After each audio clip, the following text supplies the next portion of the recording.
Pada bulan Ramadan, sholat tarawih menjadi prioritas bagi umat Islam. Meskipun pada hakikatnya, pelaksanaan sholat tarawih bisa dilakukan dengan cara sendirian, namun mayoritas mereka lebih memilih berjamaah, baik di masjid maupun musola. Begitupun hitungan rakaatnya juga bervariatif, ada yang 8 rakaat, ada juga 20 rakaat ditambah 3 rakaat witir di akhir. Awal mula salat tarawih dikerjakan oleh Rasulullah Sallallahu Alaihi Wasallam pada tanggal 23 Ramadan tahun kedua Hijriyah.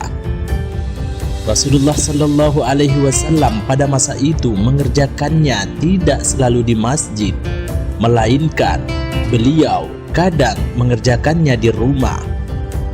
Sebagaimana dijelaskan dalam hadis an Aisyah ummul mukminin radhiyallahu anha, karena Rasulullah sallallahu alaihi wasallam data lailatin fil masjid fa shalla bi salatihi nasun thumma shalla minal qabilati fa kathurun nasu thumma jitama'u minal lailati tsalitsati awir rabi'ati. Falam yakhruj ilaihim Rasulullah sallallahu alaihi wasallam falamma asbaha qala qad ra'aitu alladhi sana'tum wa lam yamna'ni minal khuruji ilaikum illa anni khashitu an tufrada alaikum wa dhalika fi Ramadan. Rawahul Bukhari wa Muslim. Dari Aisyah ummul mukminin radhiyallahu anha, sesungguhnya Rasulullah sallallahu alaihi wasallam pada suatu malam sholat di masjid, lalu banyak orang sholat mengikuti beliau. Pada hari ketiga atau keempat, jamaah sudah berkumpul menunggu Nabi, tetapi Rasulullah sallallahu alaihi wasallam justru tidak keluar menemui mereka. Pagi harinya beliau bersabda, "Sungguh aku lihat apa yang kalian perbuat tadi malam, tapi aku tidak datang ke masjid karena aku takut sekali bila sholat ini diwajibkan pada kalian." Sayyidah Aisyah berkata, hal itu terjadi pada bulan Ramadan. Hadis riwayat Bukhari dan Muslim.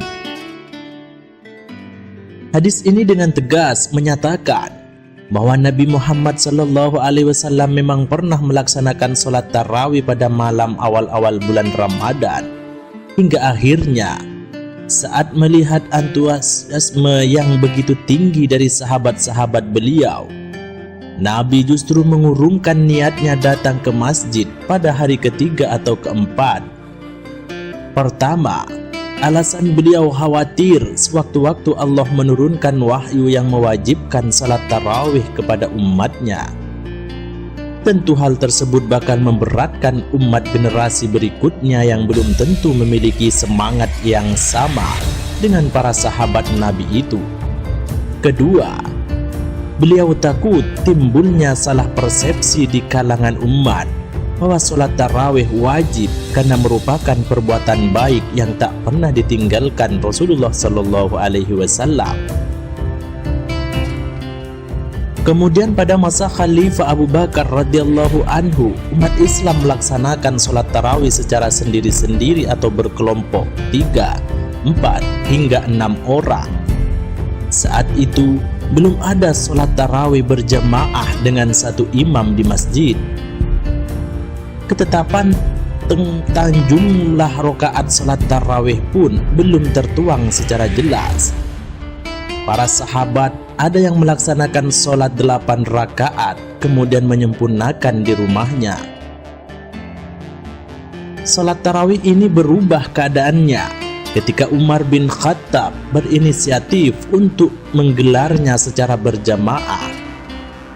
Setelah menyaksikan umat Islam sholat tarawih yang tampak tidak kompak, sebagian sholat secara sendiri-sendiri, sebagian lain berjamaah. Sebuah hadis sahih memaparkan an Abdurrahman bin Abdul Qari annahu qala kharajtu ma'a Umar bin Khattab radhiyallahu anhu lailatan fi Ramadhan ilal masjid fa idzan nasu auza'un mutafarriquna yusalli ar-rajulu li nafsihi wa yusalli ar-rajulu fa yusalli bi salatihi ar-raqtu faqala Umar inni ara law jama'tu haula'i ala qari'in wahidin lakana amsal thumma azama fajama'ahum ala Ubay bin Ka'ab thumma kharajtu ma'ahu lailatan ukhra wan nasu yusalluna bi sholati qari'ihim qala Umar ni'mal bid'atu hadihi. Dari Abdurrahman bin Abdul Qari, beliau berkata, saya keluar bersama Sayyidina Umar bin Khattab radhiyallahu anhu ke masjid pada bulan Ramadan. Orang yang sholat tarawih berbeda-beda, ada yang sholat sendiri-sendiri dan ada juga yang sholat berjamaah. Lalu Sayyidina Umar berkata, saya punya pendapat, andai mereka aku kumpulkan dalam jamaah satu imam, niscaya itu lebih bagus. Lalu beliau mengumpulkan kepada mereka dengan seorang imam, yakni sahabat Ubay bin Ka'ab. Kemudian satu malam berikutnya kami datang lagi ke masjid. Orang-orang sudah melaksanakan sholat tarawih dengan berjamaah di belakang satu imam.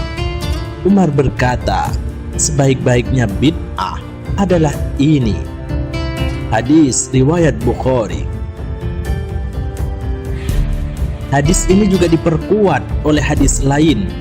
An Abi Hurairah qala kharaja Rasulullah sallallahu alaihi wasallam fa idan nasu fi Ramadhan yusalluna fi nahiyatil masjid faqala ma haula faqila haula inasun laisa ma'ahum Qur'anun wa Ubay bin Ka'ab yusalli wa hum yusalluna bi salatihi faqala an-nabiy sallallahu alaihi wasallam asabu wa ni'ma ma sana'u.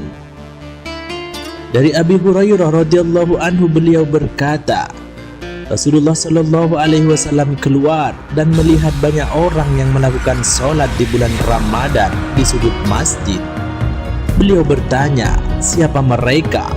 Kemudian dijawab, mereka adalah orang-orang yang tidak mempunyai Al-Quran. Dan sahabat Ubay bin Ka'ab pun sholat mengimami mereka. Lalu Nabi berkata, mereka itu benar dan sebaik-baik perbuatan adalah yang mereka lakukan. Hadis riwayat Abu Dawud. Dari riwayat ini kita dapat pahami bahwa pertama kali orang yang mengumpulkan para sahabat untuk melaksanakan sholat tarawih secara berjamaah adalah Sayyidina Umar bin Khattab, salah satu sahabat terdekat Nabi. Jamaah sholat tarawih pada waktu itu dilakukan dengan jumlah 20 rakaat, sebagaimana keterangan An Yazid bin Ruman qala kana an-nasu yakumuna fi zamani Umar radhiyallahu anhu fi Ramadhana bi 23 rakaatan. Dari Yazid bin Ruman telah berkata, manusia senantiasa melaksanakan salat pada masa Umar radhiyallahu anhu di bulan Ramadan sebanyak 23 rakaat. Hadis riwayat Malik. Dalam hadis yang diriwayatkan Sa'ib bin Yazid dikatakan, Anis Sa'ib bin Yazid qala kanu yakumuna ala ahdi Umar bin al-Khattabi radhiyallahu anhu fi syahri Ramadhan bi 20 rakaatan. Rawahul Baihaqi wa sahaha isnadahu Nawawi wa ghairuhu. Dari Sa'ib bin Yazid, ia berkata, para sahabat melaksanakan sholat tarawih pada masa Umar radhiyallahu anhu di bulan Ramadan sebanyak 20 rakaat. Hadis riwayat Al-Baihaqi yang sanadnya disahihkan oleh Imam Nawawi dan lainnya.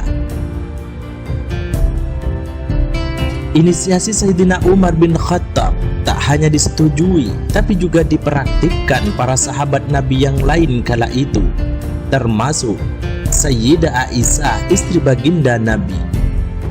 Hal ini mempertegas ijma sahabat karena tiada satu orang pun yang mengingkari atau menentangnya. Maka tak heran bila para ulama 4 mazhab atau mazhab lainnya pun mayoritas memilih pendapat ini.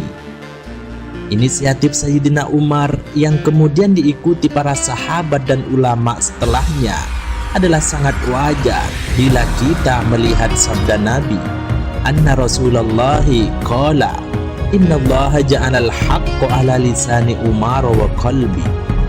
Sesungguhnya Allah telah menjadikan kebenaran melalui lisan dan hati Umar. Hadis riwayat Tirmidzi. Dengan tegas hadis ini menunjukkan kredibilitas dari seorang Sayyidina Umar yang mendapat stempel langsung dari Rasulullah Shallallahu Alaihi Wasallam, sehingga mustahil beliau berbuat penyimpangan apalagi dalam persoalan ibadah.